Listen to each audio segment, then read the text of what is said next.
আসসালামু আলাইকুম রহমতুল্লাহি ওয়া বারাকাতুহু। ইন্নাল হামদুলিল্লাহ ওয়াসসালাতু ওয়াসসালামু আলা রাসূলিল্লাহ বা'দ। সম্মানিত দর্শক শ্রোতা, কাছে দূরে, দেশে কিংবা প্রবাসে যে যেখান থেকে আমাদের দেখছেন শুনছেন, সবাইকে জানাই আন্তরিক শুভেচ্ছা ও অভিনন্দন। প্রিয় দর্শক শ্রোতা, আশা করছি মহান আল্লাহর রহমতে ভালো আছেন।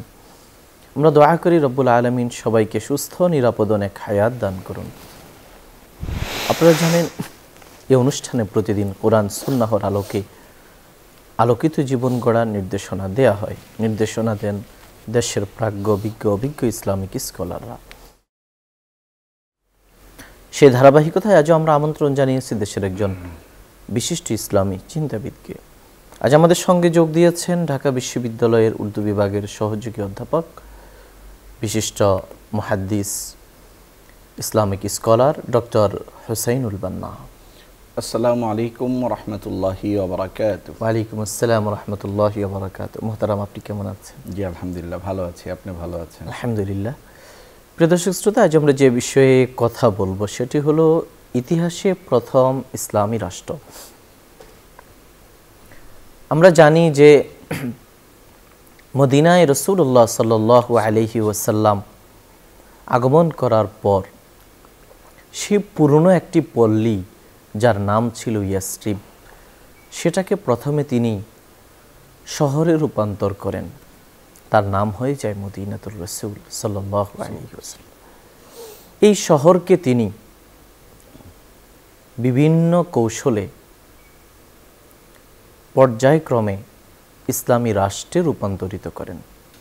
শহর থেকে সেটি মদিনা রাষ্ট্রে পরিণত হয় এবং রাষ্ট্রীয় কাঠামোর জন্য প্রয়োজনীয় সংস্কার, উপাদান এবং কর্মপন্থা তিনি সেখানে গ্রহণ করেন।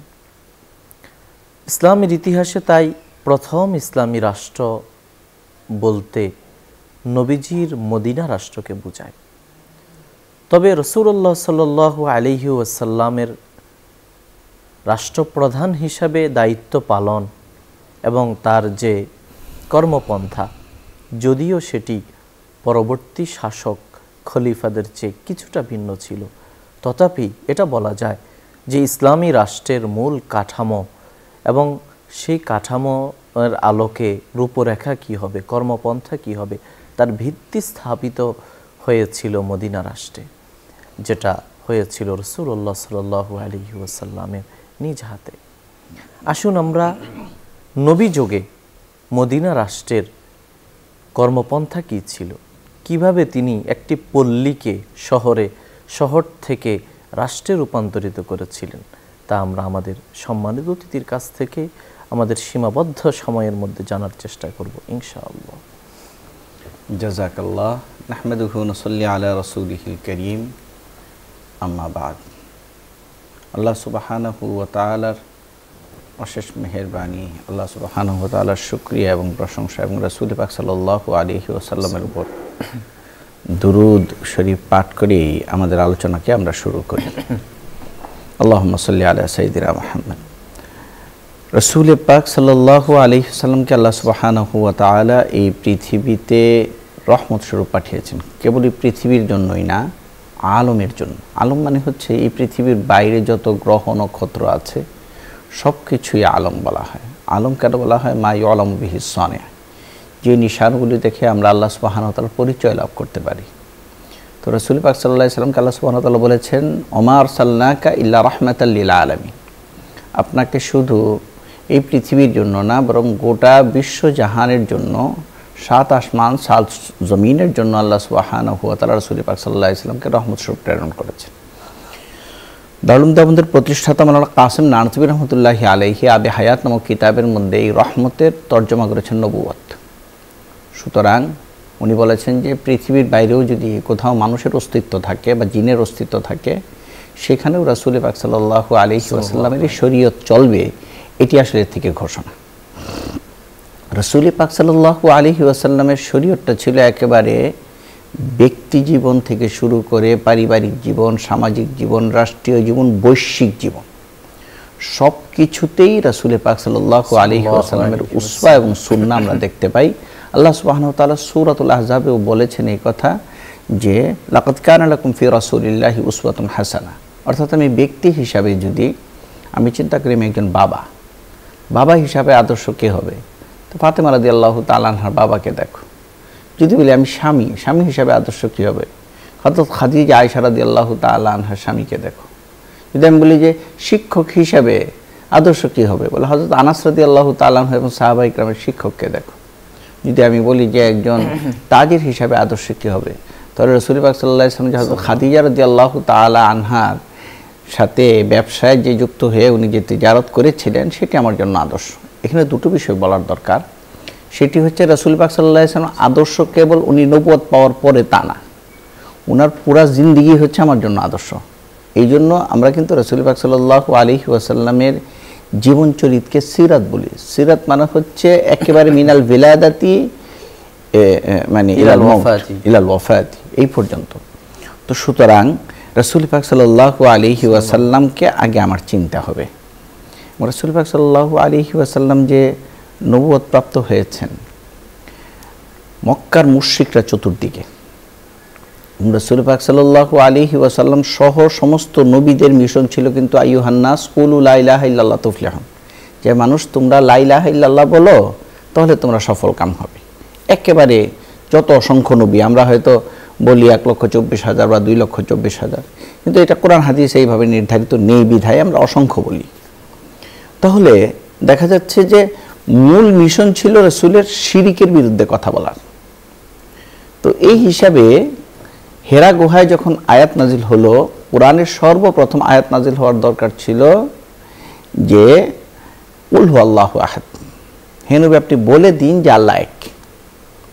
কিন্তু আল্লাহ সুবহানাহু ওয়া তাআলা প্রথম আয়াত নাজিল করলেন ইকরা বিসমি রাব্বিকাল্লাযী খালাক, মানে read in the name of almighty who created you, যে তুমি আল্লাহ সুবহানাহু ওয়া তাআলার নামে পড়া শুরু করো যিনি তোমাকে সৃষ্টি করেছেন। এখানে দুটো বিষয়। একটা বিষয় হচ্ছে যে আমাদের পড়াশোনাটাও তখন আদর্শিক হবে যদি আল্লাহ সুবহানাহু ওয়া তাআলার সন্তুষ্টিকে সামনে রেখে আমরা পড়াশোনা করি।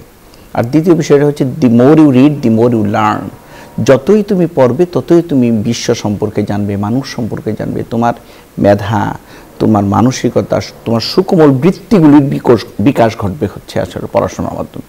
তো এই উম্মাহকে আল্লাহ সুবহানাহু ওয়া তাআলা নবিউল উম্মি, যদিও রাসূল পৃথিবীর কোনো মানুষ রাসূল পাক সাল্লাল্লাহু আলাইহি ওয়াসাল্লাম শিক্ষক ছিলেন না, তাই নবিউল উম্মি মাধ্যমে আল্লাহ একটা শিক্ষিত জাতি কিয়ামত পর্যন্ত উপহার দিতে চেয়েছেন। কারণ এই জন্যই আল্লাহ প্রথমেই ইকরা নাজিল করেছেন, যে এই উম্মতে মুহাম্মদের উন্নতি তখনই যখন তারা শিক্ষাকে সবচেয়ে বেশি গুরুত্ব দিয়ে তার জীবনকে সে পরিচালিত করবে। আর যদি শিক্ষাকে সে গুরুত্ব না দেয় তাহলে এই উম্মাহ হবে না, নিজের জীবনকে ওইভাবে সফলভাবে পরিচালিত করতে পারবে। কোন শিক্ষাটা, যেই শিক্ষায় আল্লাহর মারিফাত এবং রাসূল পাক সাল্লাল্লাহু আলাইহি সাল্লামের পরিচয় আছে, সেই শিক্ষার আমার প্রাধান্য দিতে হবে। এই শিক্ষার প্রাধান্য দিলে কি হবে, কিছু মানুষ গঠন হবে, কিছু মানবীয় বোধ, পৃথিবীর কল্যাণকামী, পৃথিবীকে কল্যাণ করতে পারে এরকম কিছু মানুষ আগে তৈরি করতে হবে। আসলে এটা হচ্ছে মূল টার্গেট আমাদের। আল্লাহ সুবহানাহু ওয়া তাআলা এই টার্গেটের দিকেই গেলেন। মক্কার বেদুইন, যাযাবর, অসভ্য লোকগুলিকে আল্লাহ সুবহানাহু ওয়া তাআলা রাসূল পাক সাল্লাল্লাহু আলাইহি সাল্লামকে বললেন যে আল্লাহর ভয় ছাড়া আসলে মানুষ কখনো নিজের উন্নয়ন ঘটাতে পারে না।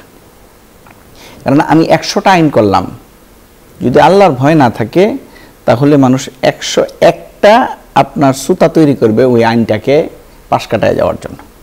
তো রাসূল পাক সাল্লাল্লাহু আলাইহি সাল্লামের প্রথম মিশন ছিল এটা, যে আল্লাহর পরিচয়কে মানুষের সামনে তুলে ধরা, তারপরে নৈতিক উন্নয়নের জন্য কাজ করা। এখন নৈতিক উন্নয়নের জন্য কাজ করার জন্য রাসূল পাক সাল্লাল্লাহু আলাইহি সাল্লাম বললেন বুনিয়াল ইসলাম আলা খামস, কি শাহাদাতু আল্লা ইলাহা ইল্লাল্লাহ ওয়া আন্না মুহাম্মাদুর রাসূলুল্লাহ, অর্থাৎ ঈমান আনা, আর ইকামিস সালাত ওয়া ইতাইজ যাকাত ওয়াল হজ ওয়া সাওম রমাদান।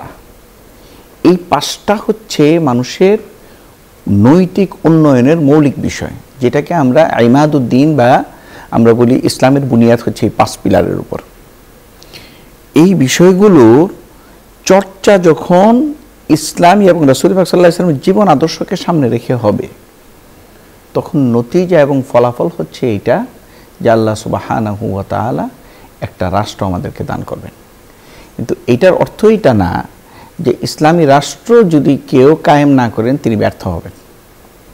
রাসূল পাক সাল্লাল্লাহু আলাইহি ওয়াসাল্লাম, হযরত সুলাইমান আলাইহিস সালাতু ওয়াসাল্লাম, দাউদ আলাইহিস সালাতু ওয়াসাল্লাম এই গুটি কয়েকজন নবী ছাড়া অন্য কোনো নবী রাষ্ট্র প্রতিষ্ঠা করেননি। আল্লাহ সুবহানাহু ওয়া তাআলা সূরাতুশ শূরার মধ্যে বলেছেন, শারা'a লাকুম মিনাদ-দীনি মা ওয়াসসা বিহি নূহা ওয়াল্লাযী আওহাইনা ইলাইকা ওয়া মা ওয়াসাইনা বিহি ইব্রাহিমা ওয়া মূসা ওয়া ঈসা আন আকিমুদ-দীন।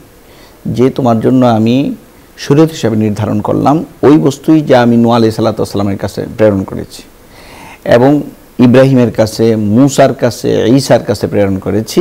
তারপরে বলেছেন উনি আন আকিমুদ-দীন, আপনি দিন কায়েম করুন।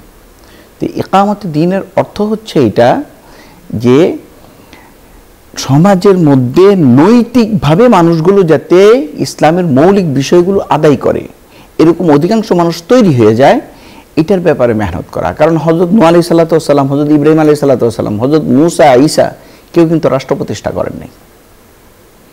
বিষয়টা হলো এরকম। অর্থাৎ আমাদের কাজটা করতে হবে রুট লেভেল থেকে।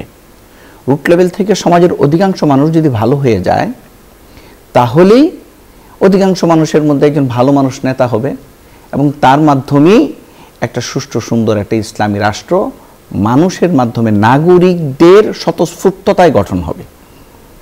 মদিনা রাষ্ট্র কায়েম হয়েছে রাসূল পাক সাল্লাল্লাহু আলাইহি ওয়াসাল্লাম কোনো যুদ্ধের মাধ্যমে কায়েম হয়নি, বরং রাসূল পাক সাল্লাল্লাহু আলাইহি ওয়াসাল্লাম মক্কার ইয়াদের মুশরিকদের অত্যাচারে উনি মদিনায় গেলেন। আপনি যেটা বলছিলেন যে মদিনা তখন ইয়াসরিব একটা গ্রাম এবং তখন ক্ষুদ্র ক্ষুদ্র কিছু জাতিগোষ্ঠী ছিল এবং তারা পরস্পর একে অপরের সাথে সবসময় লেগে থাকতো, ঝগড়া বিবাদে লিপ্ত ছিল। এবং কি আউস এবং খাজরাজ দুইটি গোত্র ছিল মদিনাতে, তাদের প্রায় 70 বছর যত যুদ্ধ চলতেছিল।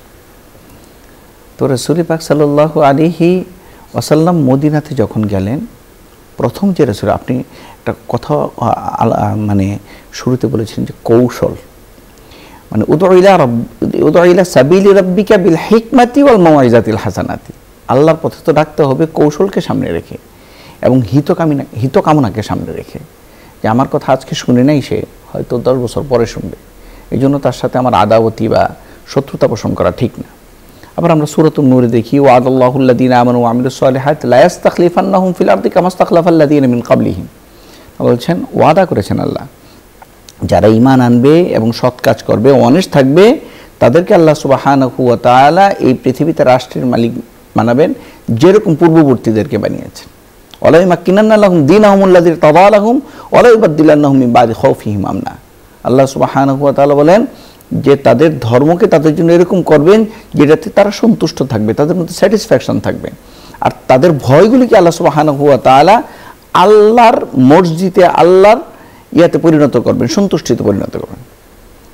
কিন্তু ইয়াবুদুনানি লা ইউশরিকুনা বি শাইআ, আমার ইবাদত করো এবং কারোর সাথে শরীক করো না, আল্লাহ সুবহানাহু ওয়া তাআলা বলতেছেন। তো রাসূল পাক সাল্লাল্লাহু আলাইহি ওয়াসাল্লাম প্রথমে মদিনাতে যেয়ে এই গোত্র প্রধানদের সাথে নবী করিম সাল্লাল্লাহু আলাইহি ওয়াসাল্লাম একাধিক বৈঠক করেছেন। এর আগেও আমরা দেখেছি আকাবায়ে উলা, আকাবায়ে সানিয়া, মদিনার যে সমস্ত ওয়াফদ বা প্রতিনিধি দল মক্কায় হজের সময় আসতে নবী করিম সাল্লাল্লাহু আলাইহি ওয়াসাল্লাম তাদেরকে ইসলামের দাওয়াত দিতেন এবং তাদের সাথে কিন্তু বিভিন্ন রকমের আলোচনা হতো। তো রাসূল পাক সাল্লাল্লাহু আলাইহি ওয়াসাল্লাম প্রথমে যেটা করলেন, তাদের সাথে একটা পরামর্শ করলেন, মশওয়ারা করলেন এবং একজন ইহুদি সর্বপ্রথম প্রস্তাব দিয়েছেন রাসূল পাক সাল্লাল্লাহু আলাইহি ওয়াসাল্লামকে মদিনা এই জাতি গোষ্ঠীর একজন নেতা হিসাবে। কোনো মুসলমানও কিন্তু এই কথার দাবি করেননি। মানে রাসূল পাক সাল্লাল্লাহু আলাইহি ওয়াসাল্লামের আদর্শের এবং হিকমতের প্রভাব এইভাবে তাদের উপরে পড়েছিল। এরপরে রাসূল পাক সাল্লাল্লাহু আলাইহি ওয়াসাল্লাম, যদি আমি মদিনা রাষ্ট্রের গোড়াপত্তনের কথা বলি তাহলে শুরুটা কিন্তু হয়েছে রাসূল পাক সাল্লাল্লাহু আলাইহি ওয়াসাল্লামের মসজিদ নির্মাণের দ্বারা। তো মসজিদ ভিত্তিক সমাজ ব্যবস্থা রাসূল পাক সাল্লাল্লাহু আলাইহি ওয়াসাল্লাম কায়েম করেছেন, এটা আমাদের মাথায় রাখতে হবে। রাসূল পাক সাল্লাল্লাহু আলাইহি ওয়াসাল্লাম, আপনি বলছেন যে মদিনা রাষ্ট্র গড়ার ক্ষেত্রে নবী করিম সাল্লাল্লাহু আলাইহি ওয়াসাল্লামের প্রধান গুরুত্বপূর্ণ পদক্ষেপ ছিল মদিনা রাষ্ট্রকে গড়ে তোলা, এই মসজিদে নববীকে গড়ে তোলা। এবং মসজিদে নববী ছাড়া যখন মদিনাতে আসতেছেন তখন কিন্তু নবী করিম সাল্লাল্লাহু আলাইহি ওয়াসাল্লাম পথে এক জায়গায় জুমার নামাজও পড়িয়েছেন। মানে অর্থাৎ মসজিদ ভিত্তিক সমাজ ব্যবস্থাটা, আমরা তো অনেক সময় চিন্তা করি কি যে মসজিদে শুধু জমিনের নিচে আর আসমানের উপরের কথা হবে, আমার জীবন সংশ্লিষ্ট কোনো কথা মসজিদে হবে না। কিন্তু রাসূল পাক সাল্লাল্লাহু আলাইহি ওয়াসাল্লামের রাষ্ট্র ব্যবস্থার মূল কাঠামো ছিল মসজিদ। এই মসজিদের মধ্যেই সাহাবায়ে কিরামকে সতর্ক করেছেন। মসজিদের মধ্যেই ওয়াফদে আব্দুল কাইস এসছে, নবী সাল্লাল্লাহু আলাইহি ওয়াসাল্লাম তাদের সাথে বৈঠক করেছেন মসজিদেই। মসজিদ থেকেই রাসূল পাক সাল্লাল্লাহু আলাইহি ওয়াসাল্লাম দিক নির্দেশনা দিয়েছেন। এবং আমরা খোলাফায়ে রাশিদিনদেরকেও দেখেছি যে ওনারা কিন্তু মসজিদ থেকেই বিভিন্ন রকমের দিক নির্দেশনা দিয়েছেন। আমাদের যেরকম সংসদটা হয়, রাসূল পাক সাল্লাল্লাহু আলাইহি ওয়াসাল্লামের জমানায় মসজিদটা ছিল এরকম গুরুত্বপূর্ণ একটা জিনিস। এখানে সব ধরনের গুরুত্বপূর্ণ সিদ্ধান্তগুলো হতো। এবং এখানে আপনার স্বাধীনতা ছিল যে যে কেউ এখানে মুসল্লিদের মধ্য থেকে কথা বলতে পারতেন, জিজ্ঞেস করতে পারতেন। তবে জিজ্ঞেস করার ঢং এটা সাহাবায়ে কিরামের আদবের সামনে ছিল, ছিল, এটা বেয়াদবিমূলক ছিল না, না, মানে শত্রুতামূলক না, মনে করেন ইসলাহকে সামনে রেখে, সংশোধনকে সামনে রেখে জিজ্ঞেসটা একরকমের হতো। আর মানুষের যদি আসলে ভিতর পরিষ্কার না থাকে, কেউ যদি খালি নিজের উন্নয়নকে রাষ্ট্রের উন্নয়ন মনে করেন, তার যে এক্সপ্রেশন, তার যে বলার ভঙ্গি, আর যিনি আল্লাহকে সামনে রেখে রাষ্ট্রের উন্নয়নকে যিনি সামনে রাখেন, ওনার বলার ভঙ্গি কিন্তু আকাশ পাতাল ডিফারেন্স। তো রাসূল পাক সাল্লাল্লাহু আলাইহি ওয়াসাল্লাম ওনার উট যেখানে বসলেন সেখানে মসজিদ কায়েম করেছেন। এরকম কি নবী সাল্লাল্লাহু আলাইহি ওয়াসাল্লাম মসজিদে নববীতে যে এতিমদের জায়গা ছিল, রাসূল সাল্লাল্লাহু আলাইহি ওয়াসাল্লাম টাকা উত্তোলন করে তাদের অর্থ দিয়ে নবী সাল্লাল্লাহু আলাইহি ওয়াসাল্লাম কিন্তু মসজিদ কায়েম করলেন। নিজের ঘর নির্মাণের আগে রাসূল পাক সাল্লাল্লাহু আলাইহি ওয়াসাল্লাম মসজিদ কায়েম করেছেন। আমরা তো আগে বাড়ি গাড়ি করে নিই, তারপরে চিন্তা করি এলাকার মসজিদটাকে একটু সুন্দর করার দরকার। এটা ইসলামী মানে মূল চিন্তার বহির্ভূত একটা কাজ। প্রথমে আমার চিন্তা করতে হবে আমার মসজিদ সবচেয়ে সুন্দর হয়েছে কিনা এলাকার, আমার মসজিদের উন্নয়ন হচ্ছে কিনা। এটিও রাসূল পাক সাল্লাল্লাহু আলাইহি ওয়াসাল্লামের আদর্শ থেকে আমরা বুঝতে পারি। দ্বিতীয় বিষয় যেটি হচ্ছে, রাসূল পাক সাল্লাল্লাহু আলাইহি ওয়াসাল্লাম সেখানে যে মানে নাগরিক অধিকার করেছেন মুআখাত ভিত্তিক। মুআখাত মানে হচ্ছে যে নাগরিক একজন পরস্পর আসলে ভাই ভাই। এরকম কি আনসারি সাহাবীরা মুহাজির সাহাবী আনসারি সাহাবীদের উত্তরাধিকার হয়েছেন, ওনাদের দুটো ঘর থাকলে একটা ঘর দিয়ে দিয়েছেন।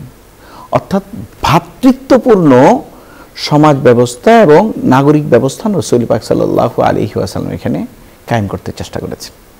আমরা দেখি অনুরূপভাবে রাসূল পাক সাল্লাল্লাহু আলাইহি ওয়াসাল্লাম বলেছেন যে যেই ব্যক্তি, ওই ব্যক্তি মুমিনই না যেই ব্যক্তি উদরপূর্ত করে রাত্রি যাপন করলো অথচ তার পড়শি, তার প্রতিবেশী সে না খেয়ে আছে। এখানে কিন্তু প্রতিবেশী মুসলিম ও মুসলিম এটা কিন্তু বলেন, এটা ভেদাভেদ করা হয়নি। আবার কোরআনে আমরা দেখি রাসূল আল্লাহ সুবহানাহু ওয়া তাআলা বলছেন আম্মা মা ইয়ানফাউন নাস ফায়ামকুসু ফিল আরদ, যে জমিনের মধ্যে যা মানুষের জন্য উপকার তা টিকে থাকবে। এখানে কিন্তু বলেন আম্মা মা ইয়ানফাউল মুসলিম, মুসলমানের জন্য যা উপকার। তো সুতরাং মানবতাবোধ, মানবীয় বিষয়গুলিকে ইসলামে অত্যন্ত গুরুত্বপূর্ণ বিষয় দেখা হয়। কারণ এই আমার প্রতিবেশী, আমার পড়শি, তিনি চাইলেই আমার সবচেয়ে বেশি ক্ষতি করতে পারেন। তো সুতরাং তার সাথে যদি আমার সম্পর্কটা বন্ধুত্বপূর্ণ হয়, ভ্রাতৃত্বপূর্ণ হয়, একজনের জন্য সহযোগী আমরা হই, তাহলে কিন্তু সেই ক্ষেত্রে রাষ্ট্রের উন্নয়নেও এটি একটি বিশাল ভূমিকা, গুরুত্বপূর্ণ ভূমিকা পালন করতে পারে। এই জন্য রাসূল পাক সাল্লাল্লাহু আলাইহি ওয়াসাল্লাম মুআখাত ভিত্তিক নাগরিক অধিকার চালু করেছেন।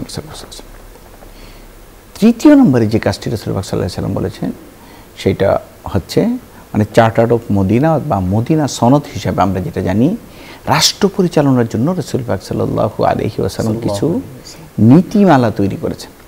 এবং পৃথিবীর ইতিহাসে বলা হয় রাষ্ট্র পরিচালনার জন্য এটা প্রথম নীতিমালা। এর আগে কোনো নীতিমালা পৃথিবীতে অস্তিত্ব পাওয়া যায় না। মানে এই যে রোম সাম্রাজ্য বা সাম্রাজ্য, যেগুলো আপনার খুব স্প্যানিশ সাম্রাজ্য বা গ্রিক সাম্রাজ্য, যেটাকে আমরা সভ্যতা আমরা বলি, এরা তো খুব স্ট্রং ছিল, খুব শক্তিশালী ছিল, কিন্তু এরা রাষ্ট্র পরিচালনার জন্য কোনো নীতিমালা পৃথিবীতে উপহার দিয়েছেন এবং সেটা মাহফুজ ছিল, এরকম কোনো ইতিহাসে পাওয়া যায় না। তো সুতরাং এটা রাসূল পাক সাল্লাল্লাহু আলাইহি ওয়াসাল্লামকে আল্লাহ সুবহানাহু ওয়া তাআলা মানুষের রাষ্ট্র পরিচালনার জন্য যে সামনে নীতিমালাকে রেখে রাষ্ট্র পরিচালনা করতে হয়, এটি কিন্তু পৃথিবীর ইতিহাসকে রাসূল পাক সাল্লাল্লাহু আলাইহি ওয়াসাল্লাম শিখিয়েছেন। এখন আমরা আসি আমাদের দুটো বিষয়, একটা হচ্ছে রাজনীতি আসলে অর্থ কি। রাজনীতি অর্থ যদি হয় রাজার নীতি, ইসলাম এটাকে সমর্থন করে না। যে রাজা যেটাই বলল সেইটাই হচ্ছে কি আইন, ইসলাম এটাকে সমর্থন করে না।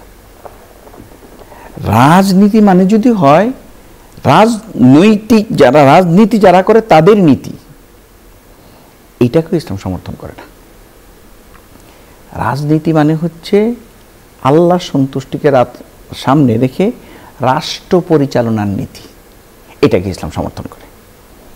তো সুতরাং এই তিনটা ক্লারিফিকেশন, এই তিনটা বৈশিষ্ট্যকে সামনে রেখেই আমাদের চিন্তা করতে হবে যে আমরা কোন ধরনের রাজনীতিতে আসলে অভ্যস্ত। এখন রাসূল পাক সাল্লাল্লাহু আলাইহি সাল্লামের রাজনীতি থেকে আমরা কত দূরে।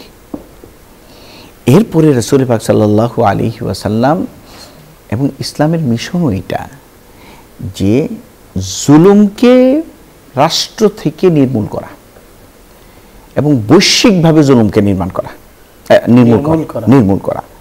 যে উযিনা লিল্লাযিনা ইউকাতালুনা বিআন্নাহুম যুলিমু, আল্লাহ সুবহানাহু ওয়া তাআলা কিতালের এবং জিহাদের অনুমতি আমাদেরকে এই জন্য দিলেন যে তারা কি ছিল, অত্যাচারিত ছিল, তারা নিপীড়িত ছিল, যারা মজলুম ছিল, তাদের পক্ষে কিন্তু ইসলাম দাঁড়িয়েছে। এরকম কি শুধুমাত্র মুসলমান মাজলুম হয়েছে বলে ইসলামী রাষ্ট্র দাঁড়িয়েছে তা না। কোনো জায়গায় যদি খ্রিস্টানরা বা অমুসলিমরাও নিপীড়িত হয়েছে, সেখানেও বৈশ্বিকভাবে শান্তি কায়েম করা যেহেতু ইসলামী রাষ্ট্রের একটি প্রধান দায়িত্ব, তাই মুসলমানরা এই দায়িত্বটা নিয়েছেন। এবং আপনি ইতিহাস ঘাটলে পাবেন, মৌলানা আবুল কালাম আজাদ গুবারে খাতির ওনার একটা কিতাব আছে, সেখানে উল্লেখ করেছেন উনি যে রাসূল পাক সাল্লাল্লাহু আলাইহি সাল্লামের জমানায় স্পেন, গ্রিক এবং মিশর, তিউনিসিয়া, এদিকের যে খ্রিস্টানরা ছিল, খ্রিস্টান রাষ্ট্রগুলো ছিল, এইখানের সাধারণ নাগরিকরা চাইতো যে তাদের রাষ্ট্রটা যাতে ইসলাম মুসলমানরা দখল করে নেয়, তাইলে তারা নাগরিক অধিকার পূর্ণভাবে পাবে, এটা তাদের একটা ধারণা হয়েছিল। এবং তখন আপনার দেখা গিয়েছে যে আজকাল যেরকম আমরা আপনার পাশ্চাত্যের ইয়াদের অনুসরণ করি, ইহুদি খ্রিস্টানদের অনুসরণ করি, আমাদের বিশেষ করে ইয়ং জেনারেশন এদের অনুসরণ করে, তখন বিষয়টা ছিল ভিন্ন। বরং ইহুদি খ্রিস্টানরা মুসলমানদের অনুসরণ করত। মুসলমান ইয়ং জেনারেশন যেভাবে তারা নিজেরা চলতো, যে ধরনের পোশাক পরতো, এটাই ফ্যাশন ছিল তখন পোশাক পরা। তো সুতরাং রাসূল পাক সাল্লাল্লাহু আলাইহি ওয়াসাল্লাম যে মদিনা রাষ্ট্র কায়েম করেছেন, সেটি কেবলমাত্র মদিনার মধ্যেই সীমাবদ্ধ থাকবে এটা মাকসাদ ছিল না। এই মদিনা রাষ্ট্র কায়েমের মাকসাদ ছিল বৈশ্বিকভাবে রাষ্ট্র কায়েমের। এবং সেক্ষেত্রে ধর্মীয় কোনো মতপার্থক্য এবং ভেদাভেদ এগুলোকে নির্মূল করাও একটা গুরুত্ব। জি জি জি জি। তাই দেখা যায় মদিনা রাষ্ট্র, আপনি যেমনটা বলছিলেন যে মদিনা সনদ, সেখানে ইহুদি এবং অগ্নি পূজারী তাদেরও একটা মানে অংশগ্রহণ সেখানে আমরা দেখতে পাই। একটা ইন্টারেস্টিং কথা মনে পড়ে গেল যে রাসূল পাক সাল্লাল্লাহু আলাইহি ওয়াসাল্লাম যখন মক্কা আক্রমণ করছেন, জি, তো মক্কার কাফেররা যে আপনার চুক্তি ভঙ্গ করলো, হুদাইবিয়ার চুক্তি ছিল, সেটা ভঙ্গ করেছিল। ভঙ্গ করে কিন্তু কোনো মুসলমানদের উপর আক্রমণ করে নাই। তারা আক্রমণ করেছিল মদিনার হালিফ, অর্থাৎ মদিনার সাথে যে সমস্ত মুশরিকদের চুক্তি ছিল যে আমাদেরকে কেউ যদি আক্রমণ করে তাহলে তোমরা আমাদেরকে রক্ষা করবে, এবং তোমাদেরকে কেউ আক্রমণ করলে মদিনা রাষ্ট্রে আমরা রক্ষা করব। তো হুদাইবিয়া চুক্তিতে একটা টার্ম এটা ছিল যে মদিনা রাষ্ট্রের হালিফ যারা আছে তাদের উপরেও করা যাবে না, আক্রমণ করা যাবে না। তো একদিন রাত্রে হঠাৎ করে মক্কার হযরত আবু সুফিয়ান রাদিয়াল্লাহু আনহু তখন মুসলমান হয়েছিলেন না, উনি সহ একটা দল এসে মুসলমানদের শক্তি পরীক্ষা করার জন্য ওই মুশরিকদেরকে আক্রমণ করেছিল। তারপরে রাসূলুল্লাহ সাল্লাল্লাহু আলাইহি ওয়াসাল্লাম বললেন যে তোমরা চুক্তি ভঙ্গ করেছো, তোমাদের এই কারণে এখন তোমাদেরকে আমরা আক্রমণ করব। যে চুক্তিনামা ছিল ওইটা স্থগিত করা হলো এবং এটা বাতিল করা হয়েছে তখন। অর্থাৎ তার মানে ইসলামী রাষ্ট্র বললেই সেখানে অমুসলিমরা ক্ষতিগ্রস্ত হবে, তাদের অধিকারের জন্য লড়াই করতে হবে, কিংবা তাদেরকে হত্যা করা হতে পারে, এই ধরনের যে একটা আফওয়া, একটা প্রপাগান্ডা ইসলামের বিরুদ্ধে, এটার কোনো ভিত্তি নেই। নাউযুবিল্লাহি মিন যালিক। ইসলাম এটাকে সমর্থনই করে না। বরঞ্চ এখানে কি হয়েছে, একজন মুশরিকের অধিকার রক্ষা করতে যেয়ে, মুশরিকদের অধিকার রক্ষা করতে যেয়ে রাসূল পাক মানে বাহ্যিক অধিকার, দুনিয়াবি অধিকার রক্ষা করতে গিয়ে রাসূল পাক সাল্লাল্লাহু আলাইহি সাল্লাম হুদায়বিয়ার ঐতিহাসিক সন্ধি চুক্তিকে তিনি স্থগিত করলেন এবং মক্কাবাসীদেরকে করলেন যে তোমরা যেহেতু চুক্তি ভঙ্গ করেছো এখন তোমাদের সাথে আমরা যুদ্ধ করব। তাহলে যুদ্ধ হয়ে যাচ্ছে নাগরিক অধিকার রক্ষা করার জন্য, এবং কোন ধরনের নাগরিক? তারা হচ্ছে মুশরিক। শুকরিয়া মোহতারাম, আপনি আমাদের বলছিলেন ইতিহাসে প্রথম ইসলামী রাষ্ট্র এবং তার যে কাঠামো সেই সম্পর্কে। প্রিয় দর্শক শ্রোতা, আমরা মুগ্ধ হয়ে শুনছিলাম, কিন্তু সময়ের সীমাবদ্ধতায় আমাদের এখানেই থামতে হচ্ছে। আলোচনার এই পর্যায়ে সংক্ষিপ্ত মোনাজাতে অংশগ্রহণ করবো। আপনারা চাইলে আমাদের সঙ্গে মোনাজাতে শামিল হতে পারেন। আলহামদুলিল্লাহি রাব্বিল আলামিন, والصلاة والسلام على أشرف الأنبياء والمرسلين وعلى آله وصحبه أجمعين. اللهم لك الحمد كما ينبغي لجلال وجهك وعظيم سلطانك. سبحان الله وبحمده سبحان الله العظيم. يا رب العالمين, আপনি আমাদের জীবনের গুনাহ খতা মাফ করে দিন। আমিন। আমাদের পাপ পঙ্কিলতা, জানা অজানা, ইচ্ছা অনিচ্ছায়, প্রকাশ্যে গোপনে, দিনে রাতে, আলোতে অন্ধকারে করা গুনাহগুলো আপনি মাফ করে দিন। আমাদেরকে ঋণ মুক্ত, সুদ মুক্ত, গুনাহ মুক্ত, অভাব মুক্ত জীবন দান করুন। হায়াতে তয়্যিবা তবিলা নসিব করুন। সর্বত্র সতত নিরাপদ জীবন দান করুন। আপনার রহমতের ছায়ায় আমাদের আল্লাহ ঠাই করে দিন। রহমতের কোলে আশ্রয় দিয়ে দিন। ইয়া রাব্বাল আলামিন, জীবনকে বরকতময়, রহমতময়, কল্যাণময় করে দিন। সিহহাত ও আফিয়াতের সঙ্গে জীবন যাপন করার তৌফিক দান করুন। আমাদের দোষ ত্রুটিকে আপনি ঢেকে দিন, আমাদের মর্যাদা উন্নীত করে দিন। আল্লাহ, আমাদের যাবতীয় কঠিন কাজ আপনি সহজ করে দিন। যাবতীয় কঠিন কাজ আপনি সহজ করে দিন। সংকীর্ণ জায়গা থেকে প্রশস্ত মহাসড়কে তুলে দিন। হৃদয়ের স্বপ্নগুলো বাস্তবায়িত করে দিন। মাকাসিদে হাসানাগুলোকে পূরণ করে দিন। আল্লাহ, আপনি আমাদের সন্তানাদিকে কবুল করুন। আমাদের পরবর্তী প্রজন্মের কাছে দিন পৌঁছে দেওয়ার তৌফিক দান করুন। দেশে দেশে মুসলমানেরা যে যেখানে যেভাবে ইসলামের জন্য, আল্লাহ আপনার পতাকা বুলন্দ করবার জন্য, ইআলাই কালিমাতুল্লাহর জন্য যারা কাজ করছেন, সবার কাজকে আপনি কবুল করুন। সবার ভুল ত্রুটি আপনি ক্ষমা করুন। সবাইকে হেদায়েতের উপর উঠিয়ে দিন। সবাইকে হেদায়েতের উপর অবিচল থাকার তৌফিক দান করুন। এই অনুষ্ঠানের মাধ্যমে যদি দ্বীনের যে খেদমাত হচ্ছে, আল্লাহ এগুলোকে আমাদের আমল নামে যুক্ত করে দিন। এর মধ্যে ইখলাস দিয়ে দিন। এগুলো আমাদের দুনিয়া এবং আখিরাতের নাজাতের উসিলা বানিয়ে দিন। আল্লাহ, ঘরে ঘরে নামাজি বানিয়ে দিন। ঘরে ঘরে মুসলমান বানিয়ে দিন। ঘরে ঘরে মুত্তাকি বানিয়ে দিন। আমাদের শুভাকাঙ্ক্ষী, হিতাকাঙ্ক্ষী, আপনজন, প্রিয়জন, বন্ধু বান্ধব যে যেখানে আছেন, যারা যখনই আমাদের কাছে কোনো দোয়া চেয়েছেন, আল্লাহ সবার মনে নেক আশা পূরণ করে দিন। সবাইকে সুন্দর জীবন যাপন করার তৌফিক দান করুন। আপনার রহমত দিয়ে সবার জীবনকে ভরপুর করে দিন। ইয়া আল্লাহ, এই অনুষ্ঠানের পৃষ্ঠপোষক আল্লাহ, এই অনুষ্ঠানের মাধ্যমে যে খেদমতগুলো হচ্ছে, আল্লাহর পেছনে যারা আছেন, আল্লাহ যারা অর্থ দিচ্ছেন, শ্রম দিচ্ছেন, পরামর্শ দিচ্ছেন, আমাদেরকে উৎসাহ দিচ্ছেন, আল্লাহ সবাইকে আপনি কবুল করুন। তাদের সংকটগুলো আপনি সমাধান করে দিন। ব্যবসায়ী ভাইদের ব্যবসা বাণিজ্য বারাকা নসিব করুন। ইয়া আল্লাহ, এই দেশের উপর খাস রহমত নাজিল করুন। এ দেশের জন্য কল্যাণের ফয়সালা করে দিন। সুবহান রাব্বিকা রাব্বিল ইজ্জাতি আম্মা ইয়াসিফুন, সালামুন আলাল মুরসালিন, আলহামদুলিল্লাহ। প্রিয় দর্শক শ্রোতা, এতক্ষণ ধরে অত্যন্ত ধৈর্য সহ আপনারা দেখছিলেন আপনাদের প্রিয় অনুষ্ঠান আলোকিত প্রতিদিন। পুরো সময় আমাদের সঙ্গে থাকার জন্য ধন্যবাদ। ওমা আলাইনা ইল্লাল বালাগ। আসসালামু আলাইকুম ওয়া রাহমাতুল্লাহি ওয়া বারাকাতুহু।